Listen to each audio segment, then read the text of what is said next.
Hello, and thank you very much indeed for joining us today.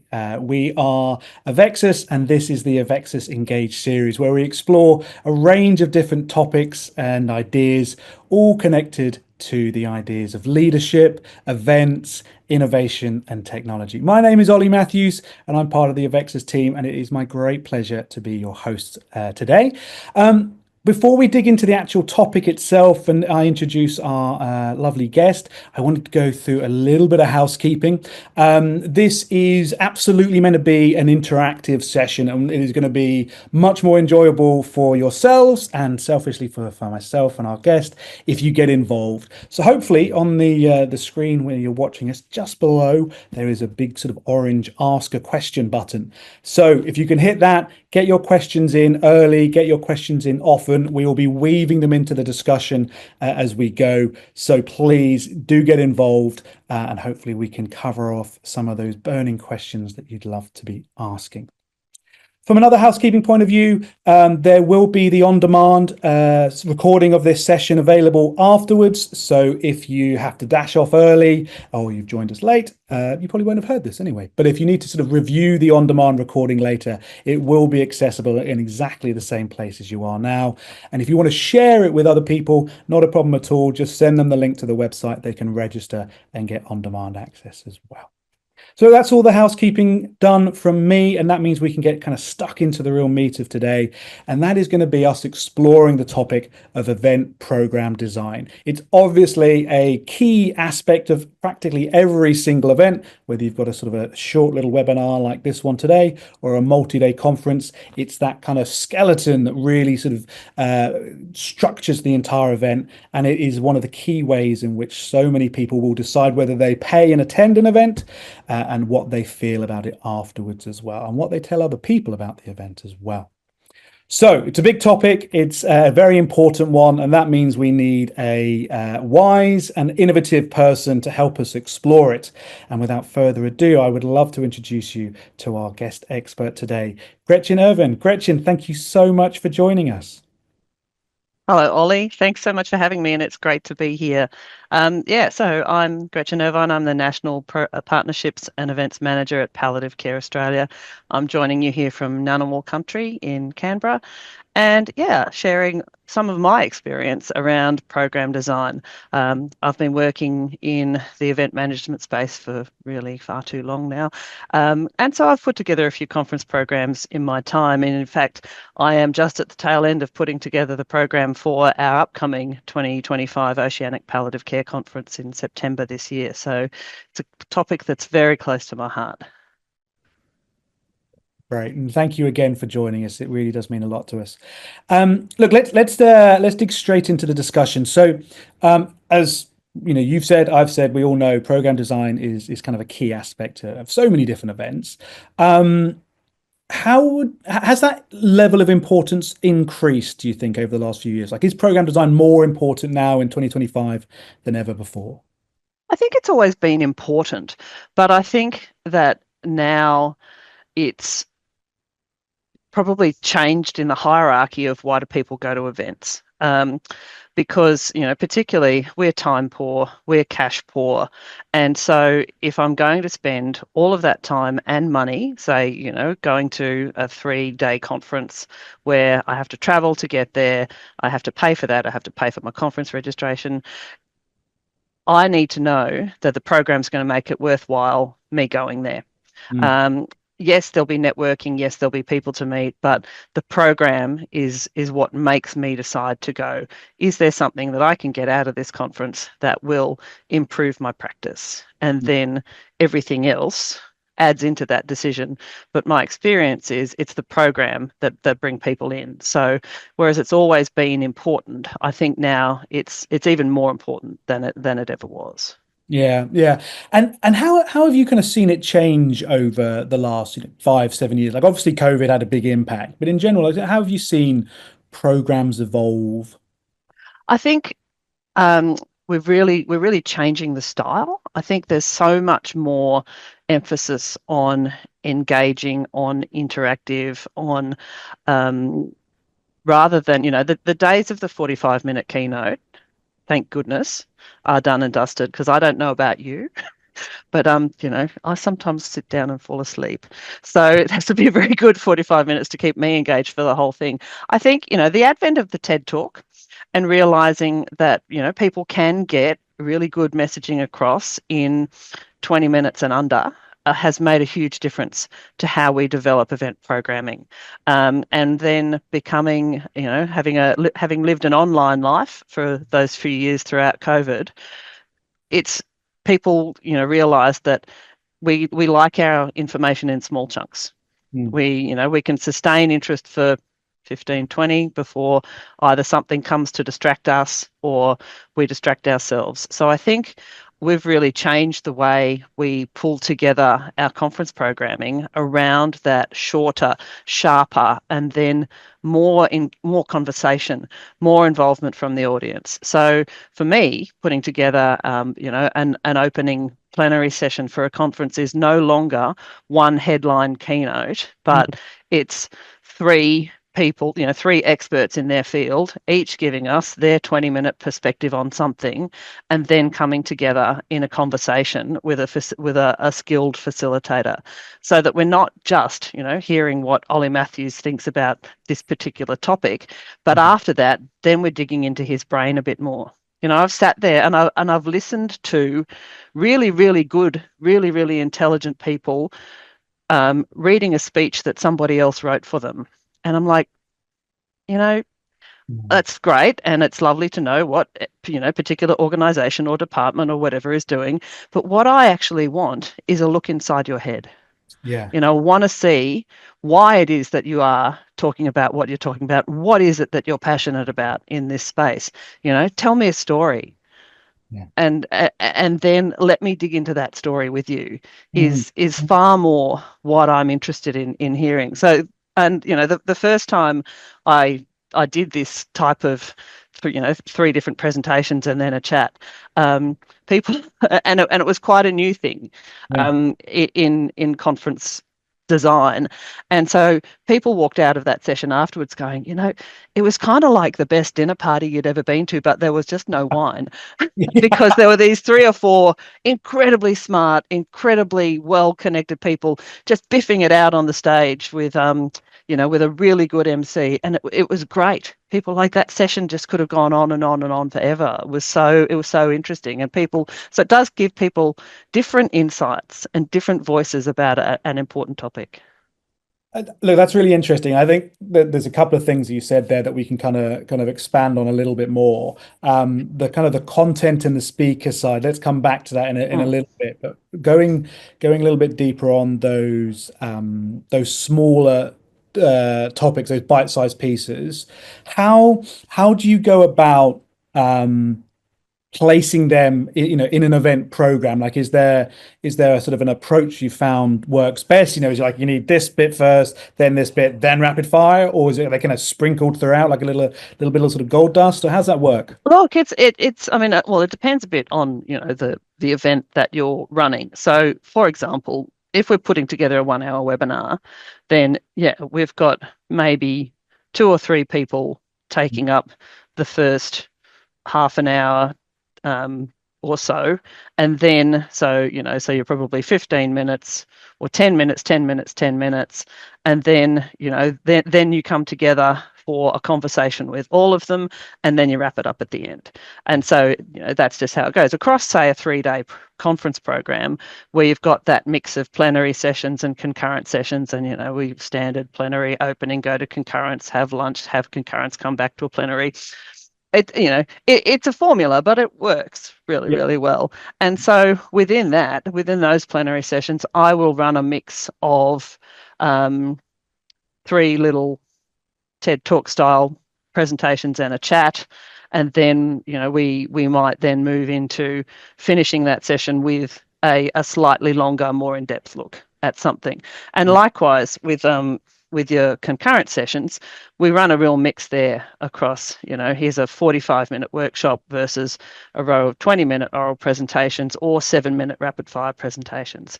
And it gives people a really broad look at what's happening across the sector, as well as, you know, a lot of choice to, do I want to go and really sink my teeth into something and go and do a workshop which will be interactive and teach me some skills. I'm interested in, you know, a sprinkling about a whole lot of different things. Okay. And I'm jumping around a little bit here, so apologies, but some of the things you just said there, um, how much do you market those or sort of promote those to your audience um, before the event, either A, to try and convince them to sign up and pay and Mm. come along, but then B, to kind of prepare them for the experience they're walking into. So if it is going to be a little bit different to something they've been to before, they're kind of walking in understanding how to engage with the event. Yeah, and your marketing of your conference is, a lot of that has to be driven by your content because, as I said before, you know, that's what people are coming for.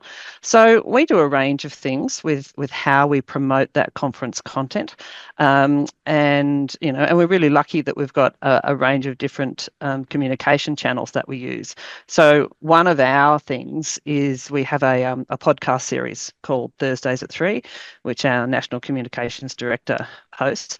And so in the run up to conference, you know, that will feature some of our high profile keynote speakers who will, you know, be talking about what they're doing and including a nice big promotion for their role at the conference and what they're going to be speaking about.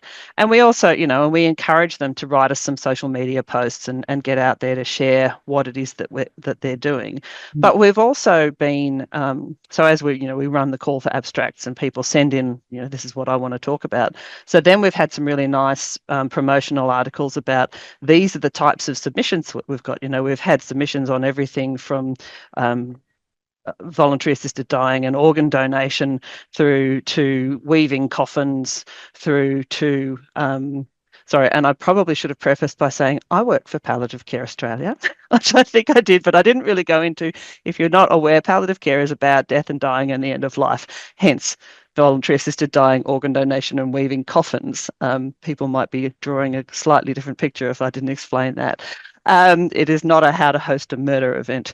So yeah, and it's a very broad church. You know, palliative care encompasses a whole range of different things across the health sector. So we do get this great diversity of programming. And so, yeah, we really like to put out there, these are the kinds of things that you're seeing. And I think, you know, our sector's also maturing. We've been around as a speciality for solidly, you know, 40, 50 years now. And so the sector is really starting to look at talking about more interesting and different things, which is great. I forgot the question. No, that's Oh, fine. promoting Yeah, I was going to say, what we're how doing. do you, yeah, Yeah, what role does event design play in the marketing? And then also, what role does event design play in sort of preparing the audience, or how do yeah, you prepare the audience for a program that maybe is a little bit different to what they're used to? yeah. I Yeah. mean, I guess the thing is that ultimately a program is still a program is still a program, and it will involve some way, shape, or form of people standing on the stage and talking to you about things. Yeah. So Yeah. in the end, it's not that different. And, you know, I was thinking about the title of this webinar being Innovative Program Design. Well, is it? I mean, it's effective program design, Yeah. absolutely. Is it Effective. innovative? I don't know about that. But I guess, you know, something's only innovative for as long as not many other people are doing it. And I think, and I wouldn't, you know, I don't want to say that, you know, I'm the pioneer of short form plenary presentations, because I'm certainly not, but it is a trend that I'm seeing more and more of people going, you know what, we're not going to make somebody sit there and listen to someone rabbiting on for half an hour to 45 minutes. It's, you know, you look across your audience, and by about, if it's solidly, say, a 40-minute keynote, by about minute 18, I reckon there's an awful lot of people on their phones, Yeah. people, you know, just Checking there's, emails. that's right, if it's me doing that. Um, I fell asleep in Shakespeare the other day. It's just, that's a Very reflection of my soothing. life more than Bard anything is very else. soothing. That's Oh okay. no, this was Henry V's War. It was all war. Um, Very good play though. Sorry, carrying on. So, so I think the trend is moving on towards that. You know, let's actually play to what the audience wants. Mm. They want short and sharp. They want easily digestible chunks. They still want to be challenged. They Yeah. still want to have things to think about, and they genuinely want to have things that will help them improve their practice. Yeah. And I look at particularly conference program design, as I describe it as you have to be able to balance the amount of cake that you have with the amount of icing that it has. A conference program is cake and icing. So icing, is the bit that just lifts everything, that gives it that added bit of, oh, that was really nice. Mm. But you don't want too much of it. So your icing, is your motivational speaker. Your icing is your unexpected comedian. Your icing is the out of the box type of thing. Mm. Whereas your cake, which is basically, let's see, that's the thing that's going to fill you up. That's the Mm. thing that's going to make you feel satisfied. The cake is those good, solid, concurrent presentations from people working in the field about, this is my research, this is what we do, this is how we tried this program, this is how we, this is the type of care that we're delivering. And Mm. it's that you go, thank you, I'll take that and I can use that. So making sure you've got enough cake, a little bit of icing, but not too much. This is the problem. This is why I'm not a good event person. It's because I actually adore the icing more than the cake. Yeah, but you go home with a headache. Yeah, true. That's true. I Mm, mean, this is an insight into Ollie's mind, which we should stop. yes. There is a question though that's come in, and we can kind of connect it to what you were just speaking there, I guess, about the cake, but also about the speakers themselves. The question is, what is your advice and sort of experience with helping speakers be at their best? And I guess, that's quite closely connected because you can design the best plan, the best sort of program you like, full of innovation and effectiveness and all that kind of stuff. But it's still those speakers who are going to be standing up, taking the mic and delivering those pieces of content. So how do you work with speakers then to make sure that their quality of delivery is matched up with the quality of the design? Yeah, and it's a really, really critical thing because, they can have the best topic in the world, but if they don't, if they're sitting there reading their notes and saying that this is another interesting thing that you'll find out about, no one's going to engage, no one's going to listen. And I am enormously envious of people who can stride around the stage and talk and remember to click the button on the PowerPoint at the same time, because that's a brilliant skill set, and I can tell you I don't have it. I forget about the little clicker in my hand, and I just get carried away in what I'm talking about. Imagine that. So it's about getting to know your speakers a bit and getting a sense of what their experience is like. And some of them you'll know because there's heaps of video footage of them out there striding around the stage, and you've seen them, and that they're going to be fine. It's the unknown quantities. And I remember one conference where I had brought in a speaker who was fairly new to the game and doing really, really interesting work. And I found her in the foyer so just sitting outside the plenary room in about the 20 minutes before the session. And genuinely, she was white and she was shaking. And I'm like, are you okay? She said, I don't think I could do this. So, we went in there, we walked on the stage, she stood at the lectern, and I sat in the audience, and I'm like, right, go. We rehearsed and we rehearsed, and she's like, I'm going to say a rude word. Is that okay? Yes, that's fine. And she did it, and she was amazing, and she's kind of been unstoppable ever since, which is really exciting. But also, I think having a really good MC is Mm. another really, really important thing here. So one example from our last conference was we had a woman. She was going to deliver a presentation, and it's really, really interesting story, but her delivery is just terrible. And we knew this. So rather than saying, okay, great, you've got 15 minutes to talk and then we'll have 5 minutes of questions, we gave her 5 minutes to talk, to kind of set the scene, lay out the science, and then the MC would come in and they would have a conversation about the work that she was doing. Mm. And it makes it so much easier, and it makes it so much easier to control then where that's going, because particularly you can sense somebody's getting lost, going down the wrong way. A good MC can reel them back in, kind of like you do with, you've said some really important things there, and we'll come back to that one. Get Yeah, back on yeah, topic, exactly. Gretchen. Exactly. Yeah. So Yeah. that's another thing, but it's also about making sure that you do also just give people some basic tips and tricks, because when we're talking about a 3-day conference, I'm talking about 145 different presenters. Mm, So, I can't personally coach every single one of them. I don't need to coach every single one of them, but there will be some for whom some basic tips on how to put together a good PowerPoint presentation, yeah, and how to present to an audience is mm, going to be really, really helpful. mm, um, and also, even starting from before that, of how to submit a good abstract. mm, Because, so your abstract being the little summary of what it is that you want to talk about at the conference, you might have really, really great ideas and a really, really great thing to talk about, but if you don't know how to put that in an abstract, mm, then it's not necessarily going to get through. yeah, So, we provide support around all of those things. And genuinely, if people want to have some presentation coaching, then we're really happy to do that, yeah, because that's what then makes it interesting for the audience. And that's where your 7-minute presentation comes in really handy as well, because they're great for people who don't have a huge amount of experience at yeah, this. So, yeah. yeah. No, I think that point you made there about just thinking about the delivery Mm, of a presentation, and little tweaks can be quite a game changer. mm, There's our head of production, Tim, actually, he was working with a client where they were doing the sort of standard conference. Person gives presentation and then gets questions from the audience there in the room. And this one happened to be being streamed live as well, but the point stands for if it was just purely an in-person experience.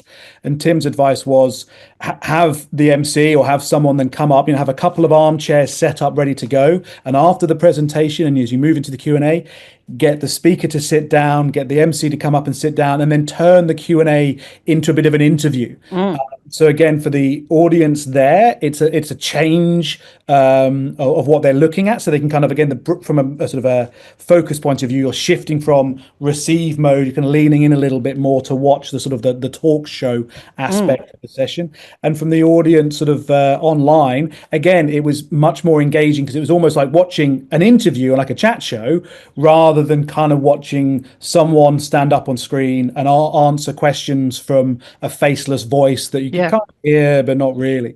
yeah. And again, the content itself kind of exactly the same. The sort of the session length exactly the same. But Mm. just the way that last bit was delivered really changed the dynamic, and made it much more sort of engaging and interesting for the audience. And what that does also is it changes that presenter Mm. from, here I am in delivery mode where I'm telling you all of these things that I've prepared, Mm. into, now I can actually relax a bit, and Yeah. I can actually tell you, a bit more about what are the things that drive me, what are the things that I'm Mm. passionate about, Mm. because that's what we want to hear. Yeah. I Yeah. want Yeah. to hear about why you do what you do. Yeah. So, yes, yeah. So that's absolutely what you get out of that more in conversation. And that's one of the things that we'll be doing at OPCC, is we will be having these in conversation Mm. sessions. Mm. And they're quite, the style of fireside chat is quite popular in conferencing at the moment. We're not calling them fireside chats because we're going to be in Queensland. So we're calling them riverside chats, because we're Brisbane Convention Centre, right next to the river there. But it is that engage in conversation, bring in, maybe bring in another voice to Mm. supplement what you're doing, Yeah. and allow people to explore an idea together, Yeah. rather than just providing, here's a point of view, Yeah. but let's hear from a few. Mm. You mentioned there Brisbane and the convention centre up there. Let's sort of use that as a segue and shift focus onto the sort of the physical space then. Mm, Um, what are some of the ways that you found effective to try and take advantage of non-traditional event spaces, or mm. the cards that you're dealt when you hire out a space and a venue? Absolutely. And and it's always a big question for when you're putting together a conference, that you've got a big room that can fit, I don't know, 1,000, 2,000 people in it, and then a bunch of smaller rooms. And you need to fill up all of those rooms to make it worth your while having people there. So yes, it's very easy to have, your standard breakout rooms of, okay, this one's set theatre style, and we'll put tables in this one because that's where we'll run our workshops. And then, this one we'll do something else. But what do I do with my 1,500 pax theatre for a concurrent session that might only draw 150 people? How do I Mm, make that work? I have to use it because I need to get value for my money, mm, but what am I going to do in that space? And so it's really interesting. So you can, and it depends very much on the spot that you're in, but I've done things like where I've run um, like rapid fire speed talk sessions in plenary theatres on the floor or on the stage. Bring in a bunch of throughout in the break. Bring in a bunch of tables. Everybody sits at a table. The speaker presents at the table, and then at the end of 6 minutes, they move on to the next one. And it's speed dating, but conference presentations, so that rather than having a person on the stage talking back to this huge 15-person theatre that's got 150 people dotted throughout it, because that's no fun for anybody. Force it in, make it smaller, make people be intimate with mm, it. Or looking at, okay, I've got so much content and I don't have the spaces for it. What can we do? What can we do in the trade exhibition? Can we build a mini theatre with, like with headphones, like silent disco style? Can we build a silent theatre in the trade exhibition? And the answer is yes, you can. You just have to make sure that everybody who is also in the trade exhibition, either is not talking too much. So we did do it in 2023, and it was what I would describe as a mixed success. The sessions were great, and they were packed out, yeah. and so it was actually unfortunate that when you don't have enough headsets to go around, it doesn't necessarily work quite the way you want. And and that's the alchemy in program design and program management, is putting that right session in the right room so that you've got space for everybody. So that's where the magic happens. But yeah, or look at what can we do? Can we do stand-up sessions? Can we do things where I know you have, again, use your trade exhibition space or use your foyers where you can say, all right, we're going to have conversations that you can just set around high bar tables where someone's holding up a sign that says, over here we're going to be talking about pediatrics, over there we're going to be talking about aged care. Just come and stand and chat. Mm, Make them looser, make them more friendly, make them more soapboxy. yeah, um, yeah, so long as you balance that with your more traditional, here I am in this room presenting my research, mm, because there's absolutely people who that's what they want. So, but mix it up so yeah, people have choice. yeah, yeah. Building on that, then, so you're mixing it up. You're trying different ideas. You're keeping some of the sort of the more traditional sessions in there. You're experimenting with new approaches. How do you measure then the effectiveness of those new ideas, the program overall? Like, how do you actually sort of measure the success of it? Ah, the good old evaluation. We Yes. love a conference evaluation. So, there's obviously you send out your evaluation at the end, but also these days, use your conference app. If you hope, so we're talking conference, have a conference app, and usually you can get people to rate those sessions on the spot. So, did it work? And particularly if there's a new format that we're trying, Mm, then I will often, then build some specific questions about that. Did you go to this session? Did you find it was effective? What could we do to improve? mm, So ask the audience. And you also, you hear chat. You go and listen to what they're saying at lunchtime and morning tea. And, oh, were you just in that session? Oh, what did you think? mm. So yeah, ask Yeah. the audience. I saw a really nice one actually recently where uh, on sort of the exits of the conference, they had up some touch screens with what was your favorite element from the day. And then I think it was like six options or something like that. And you just Mm, chat, and it wasn't in-depth feedback. It wasn't sort of, it was completely anonymous because it was just lit. You didn't enter your yep. details or scan your badge, but it gave them some really useful kind of data. It's that kind of exit Yeah. poll from a, political Yeah. Nice. general election coming up very soon here in Australia. It's that kind of exit poll insight, and I think I can imagine as well. Like if you've then got the official survey, you've got anecdotal conversations, you've got that kind of tap and go data as well as people Mm, exit. Combining that all together, that starts giving you quite a detailed view and decent yeah, insights you can pull out. yeah, it really does. And, Mm. and I think also like word spreads Mm. during a conference. So, if someone goes to a different style of something on the first day and they're like, that was really cool. And so then, they tell people or they go back again the next time you have it. Or Mm. if it was terrible, they're like, no, no, that didn't Yeah, work. don't do that. Not, Yeah. don't go, don't get there. Don't get Mm. there. So yeah, but like watch what the audience does, where the audience goes, Yep. but also, make sure that you've got enough different types of content that because also people are very different styles of learners. That's the other thing that you have to think about with your conference program design is that not everybody is going to be able to sit there and listen to person after person standing up and talking to them about Mm. something without getting bored, without switching off. Some people are very experiential learners. Some people need things demonstrated for them. So make sure that you've got stuff that works for different learning styles. Mm. Yeah, I think that's good advice. We got another question come in, and it's sort of a good time to weave it into the discussion. What role do sponsors play in your event design and your program design? Because I guess it's kind of chicken and the egg. So, do Mm. you design your program and then take it out to your partners and sort of brands and say, hey, look, this is how you can get involved? Or do you go to brands and partners and sort of have that kind of conversation with them first and design things and sessions that kind of are going to appeal directly to them? Yeah, so great question. And so for the first time, we have actually at our conference in September this year. So we have sponsorship packages that come with a speaking slot. So you pay this quite large amount of money. You get 15 minutes on the plenary stage to talk about your thing, obviously in consultation with us, and it needs to be content that is relevant to the audience.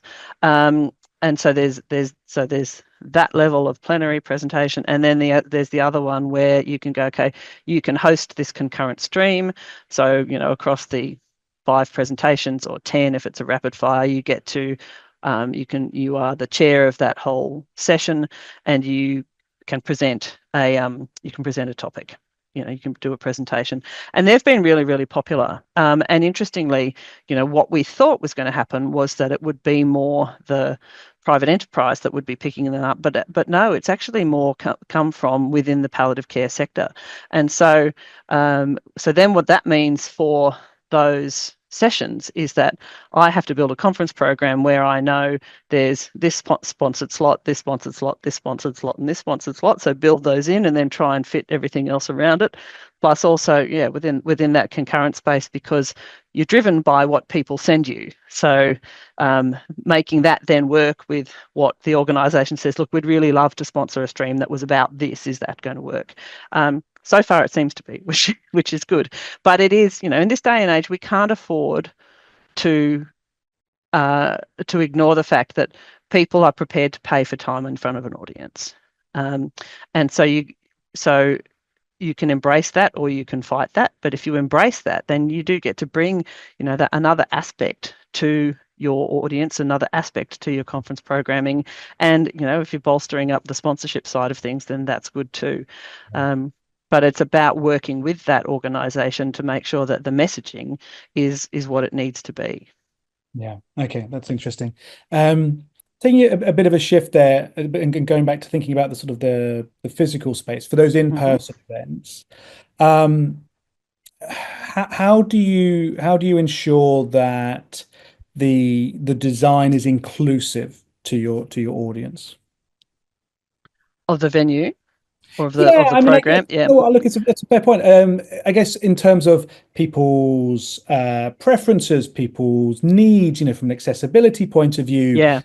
all of those sort of different, we're all beautiful and unique snowflakes, and we have our needs and our preferences and Yep. all that sort of stuff. Some of them are very, very specific and sort of need to be catered to. Others are sort of more preferences. But how Yep. do you then sort of blend that together? And I guess how do you still keep true to, well, this is our conference and this is how our style and our brand and our tone of Yeah. voice, but also being welcoming to such a large community.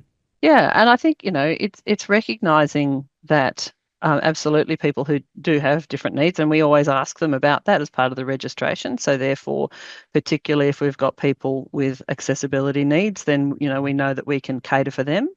Um, and then it's also acknowledging that people need time out these days. And I will always make sure that I've got two specific spaces in my conference venues. One that's a safe space for First Nations people, and then another that's just a more generic timeout space. And being parent to a couple of neurodiverse children, I'm aware of how easy it is for people to just all of a sudden find that they are overstimulated, overexposed to people. They just can't do it anymore, and they need a quiet, safe space where they can go away and be somewhere else. So I always make sure that we have access to those kinds of spaces within our venues, and that everybody knows that they're there, and that there's absolutely no stigma at all involved in going into one of them. And then also making sure that there's somebody in those rooms who can then turf out the person who's actually realized that, this is actually a pretty good place to have a meeting. No, it's not. Sorry, this is not for that. Go somewhere else and find that.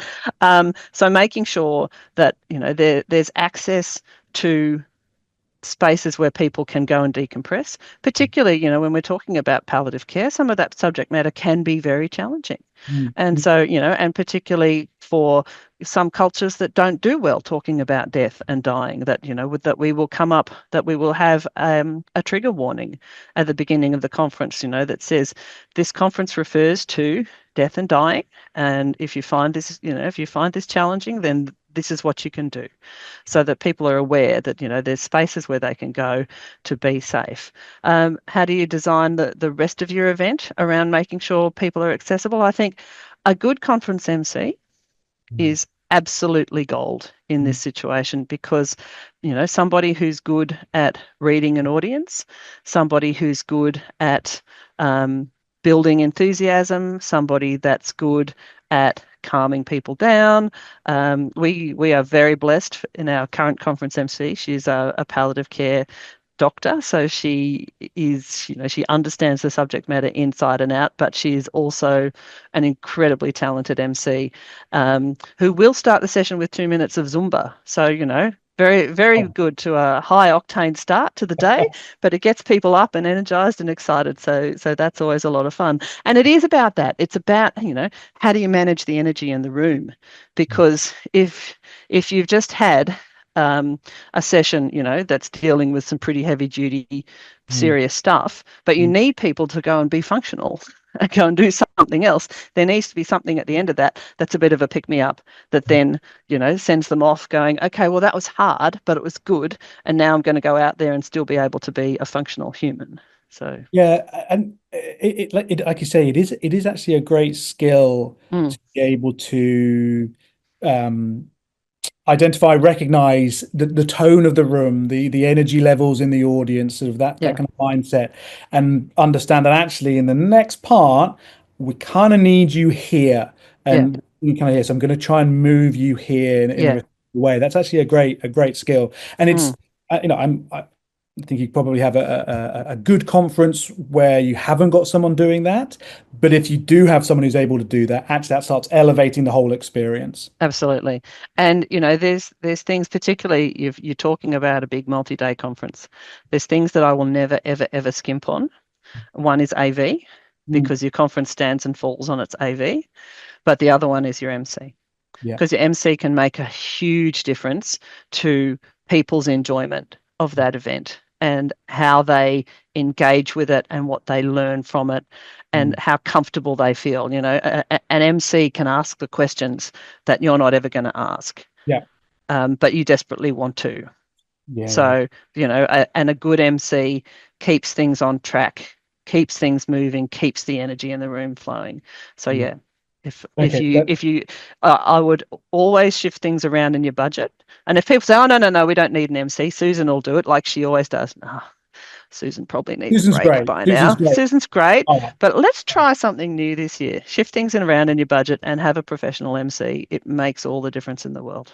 let's keep Susan on her toes for next year. Yeah. That's right. Look, a couple more questions, and then I'm going to sort of tee you and the audience up for the final poll. I'm going to ask you for three sort of actionable tips for the audience at home. You might have given two of them there already, like don't scrimp on production, don't scrimp on MC. Mm, But I'll come for those three top tips in a second. But before we do, a couple of questions. One is around. I guess it's not so much about the measurement of the effectiveness. It's more around um, what role does program design play in terms of impact after the mm. event. That term of legacy has been Yep. used for a few years now. It's a bit of a sort of a go-to word in event briefs and event objectives. A lot of people use it. Not as many necessarily have a clear understanding of how they will know if they've achieved it. But from your point of view, what role does this program design play in terms of creating a genuine legacy? Oh, I think it plays a huge role because, without that program, you don't have the things that people are talking about, the things that people are thinking about, the walking out of the session next to somebody who goes, wouldn't it be good if we could do this? And it's that, that's what I want my conference to achieve is I want people to come along and be inspired, educated. I want them to feel challenged. I want them to feel refreshed and I want them to be invigorated by what they've just done. And I want them to walk out of that venue going, right, so what next? I want the program design needs to inspire that what next conversation. And when we're out there looking for content, that's one of the things that we are rating submissions on is the so what factor. What's going to happen as a result of this work that you've done? What's the broader application? What will people learn? What will change because of what you've done? And so making sure that your conference program gives people the inspiration to go, okay, good. Well, and now what? What will I do with this? I've been given this little nugget of stuff that's inspiring and challenging and wants me to, is going to make me a better practitioner. So what next? And how can I connect with other people who are also holding their little bucket of stuff to make it a much bigger bucket of stuff that can change things? I was reading something recent. I can't apologize. I can't remember exactly who it was, but it was someone who talked about the way in which they measure success when it comes to the events and conferences they deliver, and they called it the let's KPI. So it's how many Oh, let's are they? Let's grab a coffee and continue this. yeah, Let's set up a meeting next week. yeah, How many of those are there that you are helping to create yeah, from your program? I think that's yeah. quite a Let's nice go and little. get a pizza. This is really boring. Yeah, well, yeah. Hopefully, everyone's still Hopefully none of in their seat. those. It's too early for a pizza. Sit down. We've got 15 minutes Yeah. left. Yeah. But But no, again, that's great. I like that. that kind of thing where it is a metric. It actually is something, Yeah. but it's a metric that's it's quite it's useful at the beginning when you're starting to create something. Like we're Yes. trying to create these let's moments. So Yeah. how do we go about that? How do we encourage conversation, follow up, those kind of things? I think. Mm, mm. I'd love to do a wouldn't it be good if we could session. Yeah, Yeah, yeah, where you don't have to have the solution, but you yeah, have to have the question. You have to have the idea yeah, of wouldn't it be good if we could, connect these things together or use this piece of technology to do that kind of application.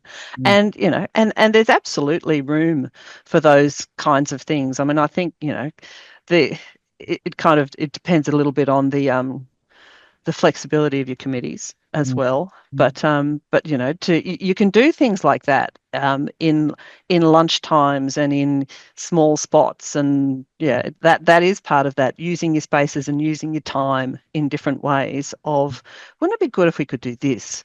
Hey, mm. how about we come together with this? How about everybody who's interested, birds of a feather, everyone who's interested in talking about this? Let's come over here and talk about that. So. And, that kind of nicely connects to my next question. But before I ask that, I am going to ask another question from our audience. Thank you for this one. On that point of a great MC, do you have any recommendations for a great MC that you've used within the health space with sensitive topics? Ah. Not Susan, apparently, because Not she's apparently, and you can't have Jo Sadly, Doran because sadly. she's a palliative care doctor and she's mine. Um, I have used Virginia Trioli for a number of things. So Virginia is a ABC journalist, um, and I've used her for a couple of different types of conference. It's less about their knowledge of the health space, to be honest. A good MC will do their homework. Mm, So, and a good MC will educate themselves about what it is that their event is about. So I would say rather than trying to find an MC that understands your subject matter, find an MC that is absolutely better at handling the types of conversations that you want to have. yeah. So, if it is a conference that's got a lot of sensitive subject matter, then you want to find an MC who you know is good at that. And that's where a good speakers bureau will really help you as well, because you go to a speakers bureau and say, rather than I need an expert on this, is I need somebody who can meet these aspects of the brief, and they will know who can and who can't within your budget. So there's and so like because there's a whole range of people out there who do conference MC work, and some of them are comedians, and some of them are journalists, and some of them are MCs, Mm, and you can have, yes, they can be smart and funny, but if they then trample all over your audience, then that's not really going to work for you. yeah. So I would talk to a speaker bureau and say, this is the kind of money that I've got to spend. Who would you recommend for me? And it's less about their subject matter expertise and Mm. more about their ability to engage with an audience and engage with a speaker and understand the sensitivities of the matter. But I do love Virginia Trioli. I had a voicemail once from her. I kept it for a long time. Beautiful, beautiful. We'll include that in the answers section as well, so people can Yeah. refer. And not the voicemail, the name. Yes. So look, let's kind of bring things to a close here, and I want to ask you then for those three top tips. So for associations, event organizers of all sorts, shapes, and sizes, as they're looking to design their next event program, what are kind of three pieces of actionable advice you would provide? So the first thing is to know your audience. Who is it that comes to your conference? What level are they at? What is it that they're coming to learn? What do they need to know?